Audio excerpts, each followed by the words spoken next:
fuck? Yes. 17 years. 17 years I waited for this game. Do y'all realize how crazy that even is? I was literally 3 years old when Tenkaichi 3 came out. I didn't even know what Dragon Ball was at the time. I was still pooping and peeing my pants. Okay, well, I still do that, but you get the point. Hey, yo! It's been a long fucking time, alright? And the fact that after all that time, we actually got another Budokai Tenkaichi game is just unreal. No, seriously, I'm holding it right here in my hand, and my brain still can't process it. I even still remember that not too long before this game got announced, in a huge twist of fate, I had randomly gotten the idea to replay Budokai Tenkaichi 3. One of my favorite, if not my absolute favorite game from my childhood. And I thought, man, it'd be so cool if they made a Tenkaichi 4 with all of the super characters and stuff. But at the time, I was very much aware that this was nothing more than a pipe dream. There was a 0.0000001% chance that they would ever make another one of these games, especially after so long. Then it happened.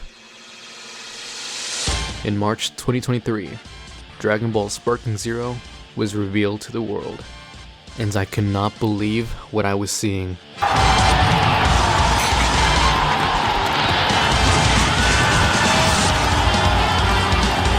I genuinely don't think I've ever had as much raw, unbridled hype for a game's announcement before, or since this moment. Seriously, like I literally fucking jumped out of my chair and ran around the entire house like a fucking idiot. My mind was fucking blown. And fast forward to October of 2024, it finally arrived.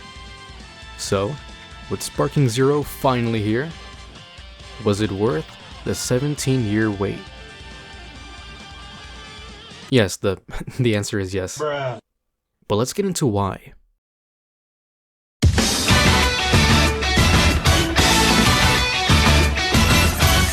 First off, let's just appreciate this awesome fucking opening cinematic that only plays when you start up the game for the very first time, which perfectly sets up the mood and lets you know just what kind of energy this game's gonna have, just like the intros from the previous games did.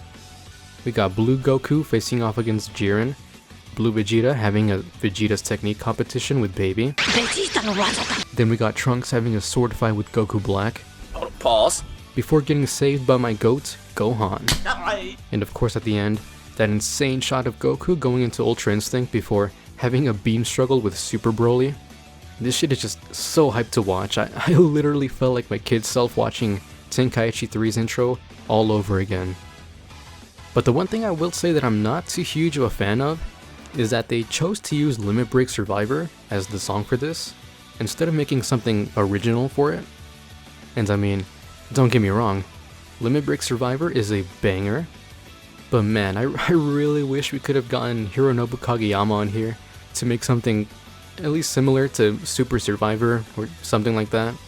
But you know, it is what it is. This opening's still fire. Got the skills to blow zero away. Anyways, on to the actual game now. Starting off with the story mode. Now let's just get the yucky part out of the way. The story mode for this game does something similar to Budokai 3's story mode, where you can choose between different characters like, of course, Goku, Vegeta, Gohan, and Piccolo, and play through their personal experiences in the Z story. And for a few of them, this even includes parts of the story from Super. By the way, Frieza, Goku Black, and Jiren also get their own campaigns? I don't know why, but yeah, that's a thing. Hell yeah! But anyways, I don't think I complained about this when I talked about Budokai 3, but this idea of telling the story through each character's perspective is actually kinda dumb. I mean, I guess it sounds cool, but it quickly leads to the storytelling making absolutely no sense if you're not already familiar with the events of both series. Which, I mean, to be fair, that's very unlikely if you're playing this game, but, you know, On the off chance that this game is someone's first exposure to any Dragon Ball content, they're gonna be completely lost playing this. Because some characters like Goku are absent for like half of the Z story, either because he's too busy being dead, or just straight up not there for what's happening. So when they do get involved in the story again, the cutscenes try to dump like 20 episodes worth of lore to catch you up, and it makes the story seem very nonsensical from a newbie's perspective. Not to mention that the majority of the cutscenes in this game are not nearly as in-depth or well animated as the cutscenes from Kakarot, many of them not even really having animation. Like a lot of these are straight up just glorified dioramas, or just still images with text feeding you the plot. Yeah, the cutscenes are just generally a step down from the ones in Kakarot, which I mean, I get it.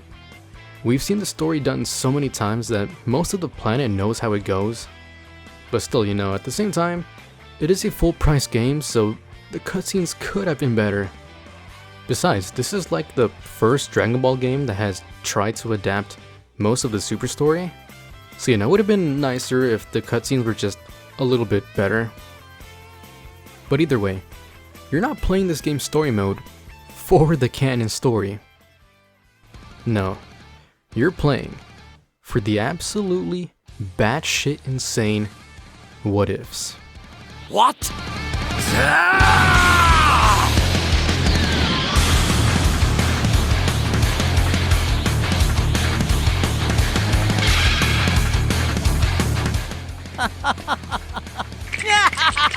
When playing through each character's campaigns, there are specific points where you can actually choose to go down a different path from what originally happened in the story, which leads to some really cool alternate scenarios.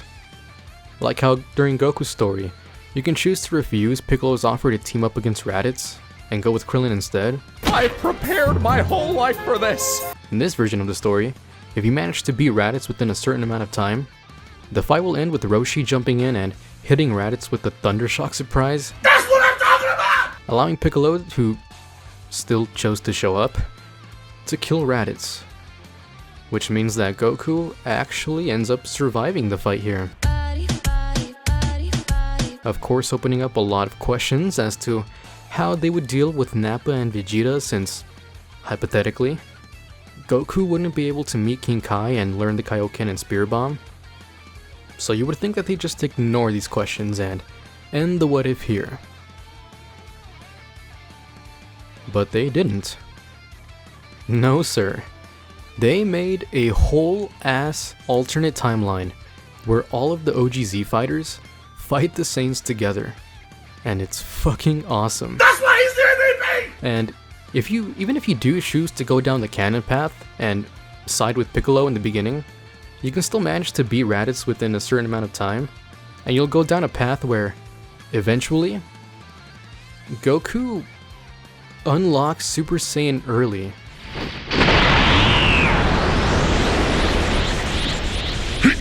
He transformed?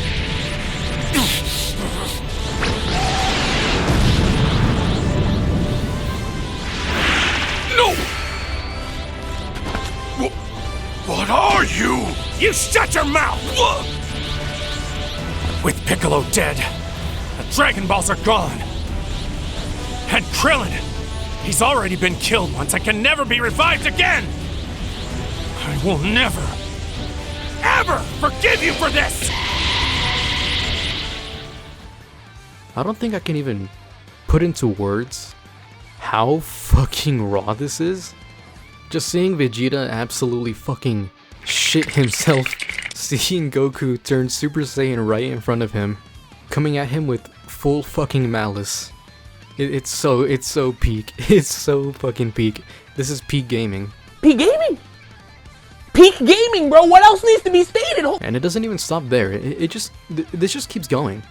We even get to see a fight between Super Saiyan Goku and Super Saiyan Vegeta on Namek. It's just, it's so fucking cool, man. I could go on. And I will. They have these what if timelines for pretty much every character's campaign, and they're all pretty much just as cool, even if they're not as long as Goku's. For Vegeta, there's a what if where he chooses to refuse Babidi's control and pretty much prevents the entire Buu saga.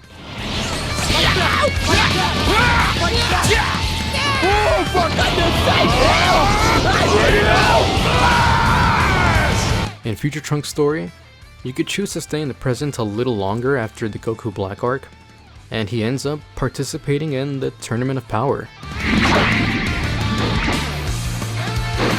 It's over! There's just a lot of really cool shit in these what ifs. But easily, my favorite one is the Gohan Black what if. Is that me? This shit had me with the biggest smile on my face. This is beyond peak. And now, I'm not the kind of fan to go around saying, oh, this is how the story should have gone, and it's just fanfiction. Bro momento. But this is how the story should have gone. Is this nigga? It just makes so much sense from a narrative perspective. The amount of emotional weight it would have added for Trunks if Zamasu used Gohan's body to destroy his timeline. Zamasu taking Gohan's body in general would have just been a smarter decision on his part, considering how fucking busted Gohan is. And it would have also been a great way of bringing Gohan back into the story sooner. I mean, you know, I'm not one of those Gohan fans that hate him for not wanting to fight, since, you know, he doesn't like that stuff. But it would have been cool to see him come back sooner and help Trunks considering their relationship. Plus, as just a giant cherry on top, this what if also gave a completely better ending to the Goku Black arc than whatever the fuck the actual ending was. What the fuck is what? The ending to this what if has Zamasu get successfully sealed away with the Mafuba, which means that Zeno doesn't completely fuck over Trunks and erase everything that he went through. Absolute cinema. And yeah, you could probably tell that I love this game's story mode. I definitely have issues with it and how it handled some things, but the what ifs 100% make up for all of it in my opinion. They're fucking peak. As for the other game modes, well, unfortunately similar to the original Tenkaichi games, there actually aren't that many. The World Tournament mode returns, and it works pretty much just like it used to. You can still play with the old World Tournament rules, the Cell games, even the Yamcha games. But now the Tournament of Destroyers and the Tournament of Power rules have also been added, and now you can also play tournaments online, which is really cool. No! Here's something to remember me. He actually pushed me out of bounds, bro. You fought well. No, what the I guess fuck? you world champion can learn a thing or two. I'm uninstalling, bro. And aside from that, there really is only one more other game mode, which is the newly introduced Custom Battle mode, which was one of the most exciting parts of the game when it got announced, since this mode is basically if Mario Maker and Tenkaichi 3 had a baby. Alright! Here you can create your own fights between whichever characters you want, and with your own custom dialogue and cutscenes. And as you would imagine, this led to Dragon Ball fans producing some of the greatest works of fiction of all time.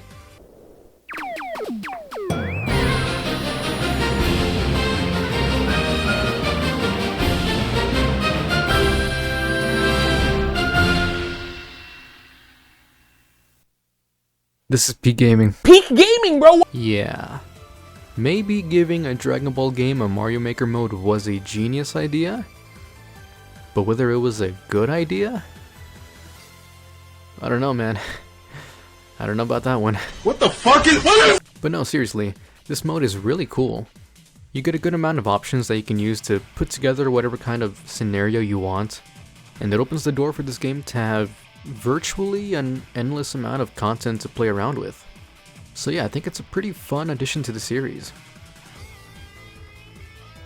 But yeah, aside from that, the only other game mode this game really has to offer is the regular PvP stuff, where you can do 1v1 battles of course, as well as the returning DP battles, which are always really fun. I actually play ranked quite a bit on this game, and for the most part, is actually a pretty fun experience. I mean, yeah, it does get pretty annoying fighting, the same 5 characters pretty much every match. But despite this, I still have a pretty good time on the game, and that's mostly due to how fun the combat is. Speaking of which, let's finally go over that.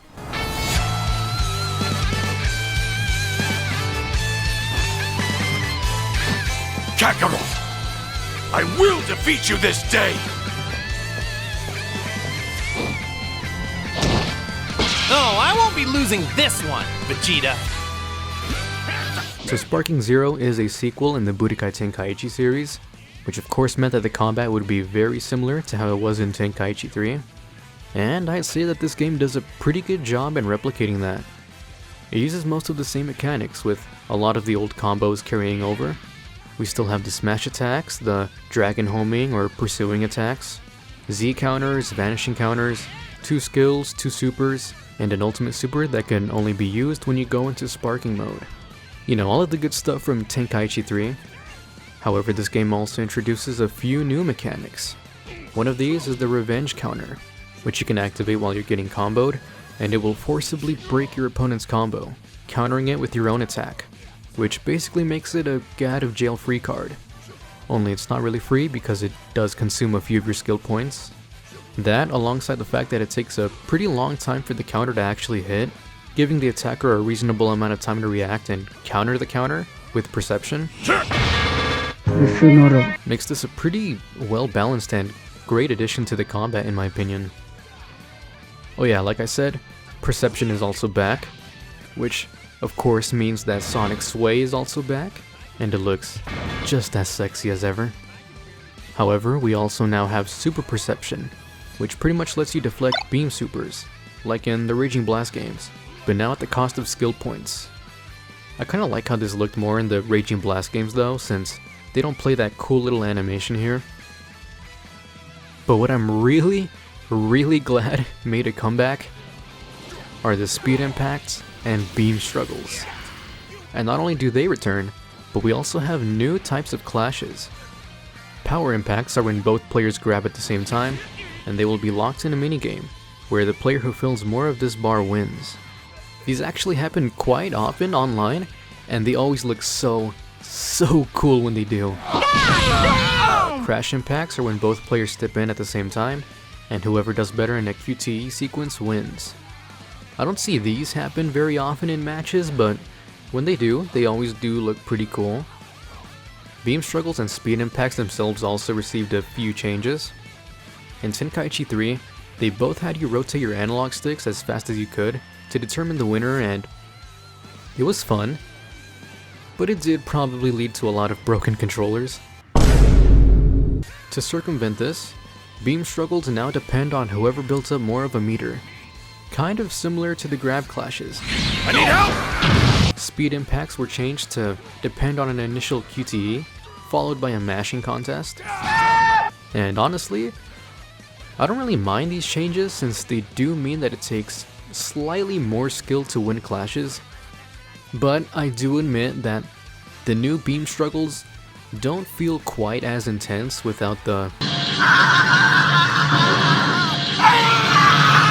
But regardless, I'm just so happy that clashes are back since they really added to the experience of making you feel the chaotic nature of Dragon Ball fights. This game did a really good job, not just replicating the gameplay of the Tenkaichi games, but also improving upon it with its own additions. And honestly, this is probably the best that the Tenkaichi gameplay has ever been. But while the gameplay of the Tenkaichi games is a large part of what made them so good, there's another aspect that I think really added to what made them really special. That being attention to detail. And thankfully, there's plenty of it in Sparking Zero. In the original Tenkaichi games, even the smallest details from the series got taken into account when it came to things like the subtle mechanics of specific characters. Like the fact that androids can't manually charge up their ki because of their artificial bodies. Android 19, Jiro, and Imperfect Cell's special abilities to steal their opponent's health with their command grabs. Characters that wear sunglasses like Master Roshi are immune to solar flares. The fact that the stages are destructible again, and You can even destroy Planet Namek with some characters' ultimates.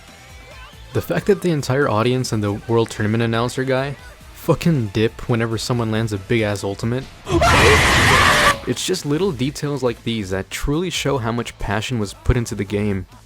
Like, just look at the unique grab animations between certain characters.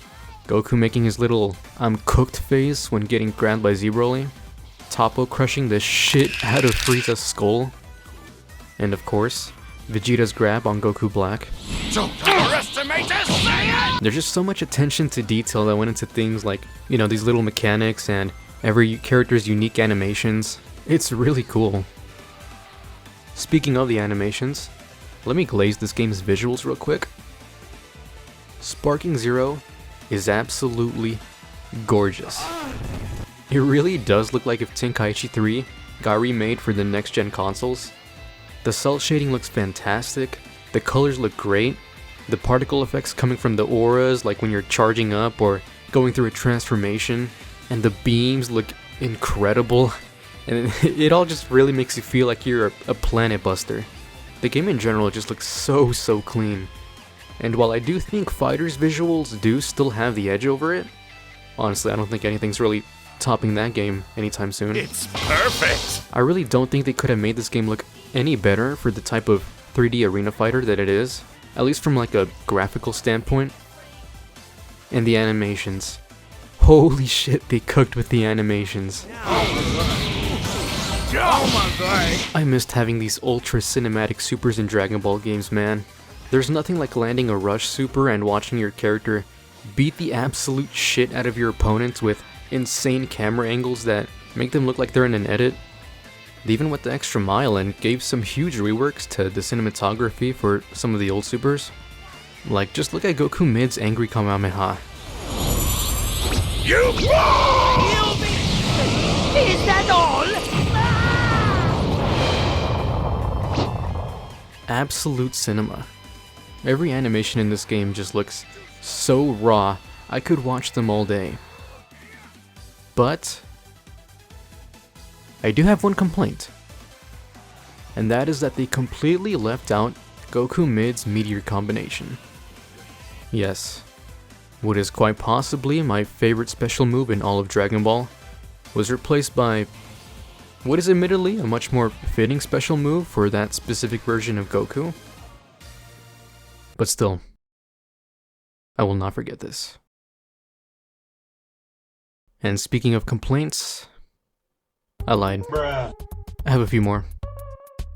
One of these is the severe lack of stage variety.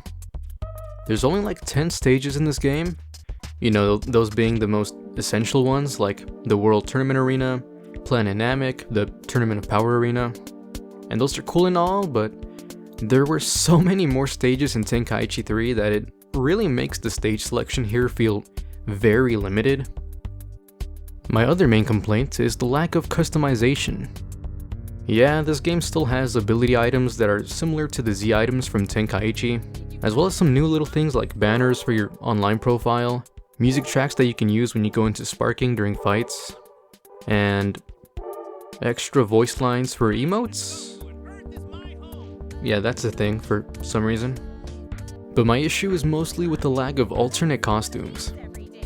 Don't get me wrong, there are a lot of cool ones here, like Master Roshi's Jackie Chun outfit, Gohan's tracksuit, which I unironically fuck with, I don't care, it goes hard, Goku's Yard Rat outfit, and a lot of other cool ones. But there are so many that are crucially missing. Where is my End of Z Goku gi? Do you know how hard this gi with Super Saiyan Blue would look? No, we don't, because it's not in the game. But it should be. You should. And there's so many more. Vidal's Great Saiyaman 2 costume, Kid Gohan's Bojack gi, Vegeta's Batman outfit. There's just so many outfits that I would have really wanted to see in this game. There's just a lot of lack of customization in general. But luckily, this game is going to be getting probably a lot of DLC in the future for like new characters and stuff. So hopefully, new outfits and new stages get included in those updates as well.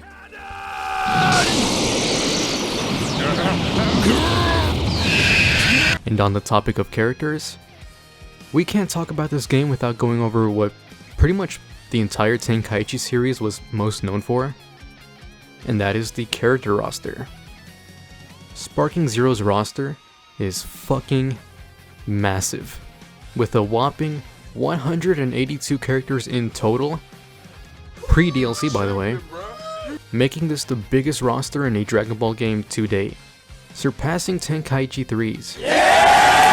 Of course, a large majority of these new slots were given to new characters in the series, like Beerus, Whis, Goku Black, the Universe 6 Saiyans, Jiren, Super Broly. Pretty much everyone that you think would be here is here. Even giant characters are back. Please, Grade A Vegeta, I need this!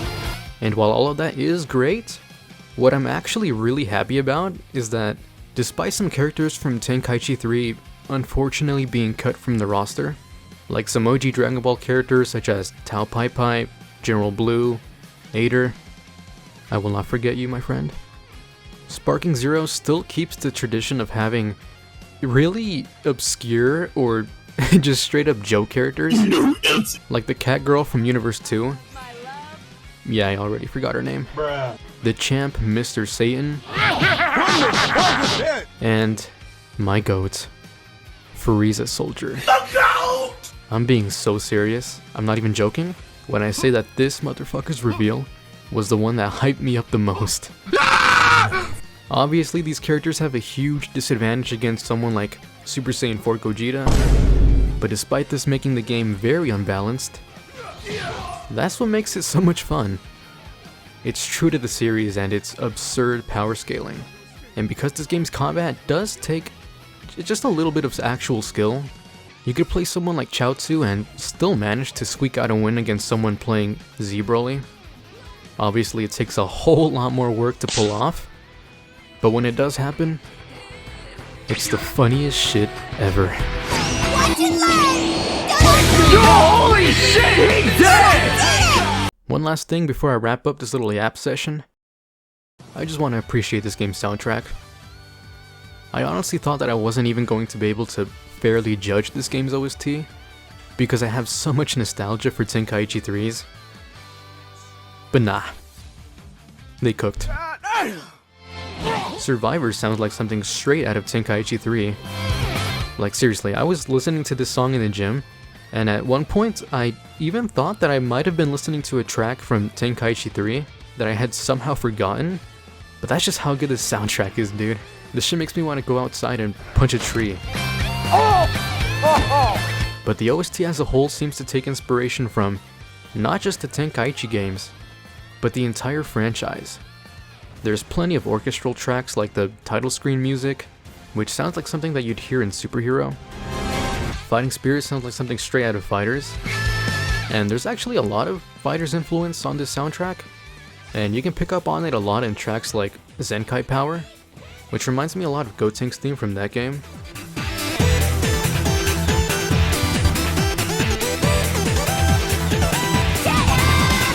And one of my favorite tracks, Believe in Tomorrow, even has this little part in it that literally references both We Were Angels and Chala Hechala.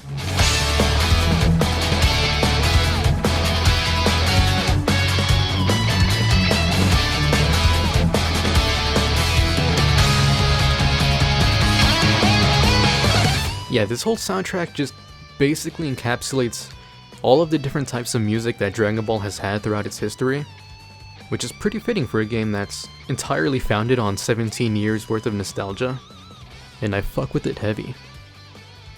But I will say that the one thing Sparking Zero OST is missing is an actual theme song. Sorry, but this has got nothing on Super Survivor. Okay, I think that's pretty much all I really had to say about this game. Well, okay, except for one more thing. Oh, brother! I mentioned this back in the video I made talking about why the Tenkaichi games specifically were so special to me. And one of those aspects was personality. Those games were just oozing with charm, with things like the characters just vibing, just doing their thing and interacting with you as you peruse through the menus. The Z Fighters all flying together when you booted up Tenkaichi 3. and one of them would always yell out the name, Dragon Ball Z Budokai Tenkaichi 3! Ha! I'll win! and I'm extremely happy that Sparking Zero kept a lot of this charm. I absolutely adore how moving between the menus has Goku instant transmissioning to different places. When you arrive at Capsule Corp, he does this cute little wave to Chi-Chi and says what's up to Vegeta standing in the corner. Beerus and Whis are just chillin', Trunks and Goten are gaming, the Pilaf gang is there. You'll find Gohan and Piccolo at the World Tournament Arena just standing on business, while the announcer's in the background interviewing Tien and 17. At Kame House, Roshi's being a gooner as usual. Krillin even mentions Launch because, yes, she still exists. But my absolute favorite thing is that they didn't just bring back Chi-Chi's commentary, but they made it better.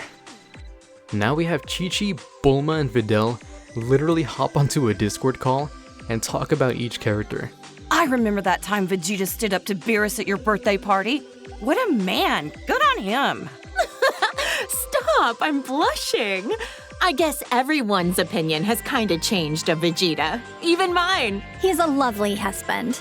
I admit, though, I never expected him to be so good at cooking.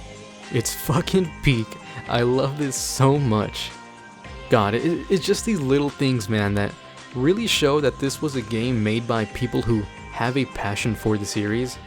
And really, despite the many flaws that this game definitely has, I truly do think that this game really honored the legacy of the Budokai Tenkaichi games, while potentially also creating its own. This is literally my dream game made into reality, and I'm so fucking happy about it. So, let me say it again. Was Dragon Ball Sparking Zero worth the 17-year-long wait? In my opinion, hell yeah.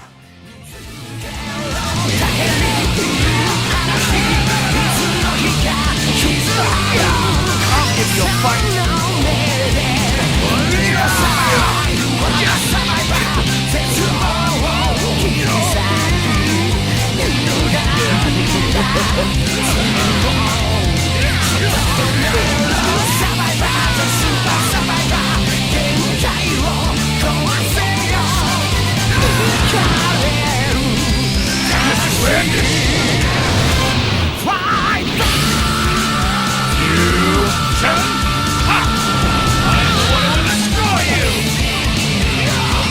I'll send you to the next world with this Ultra Big Bang!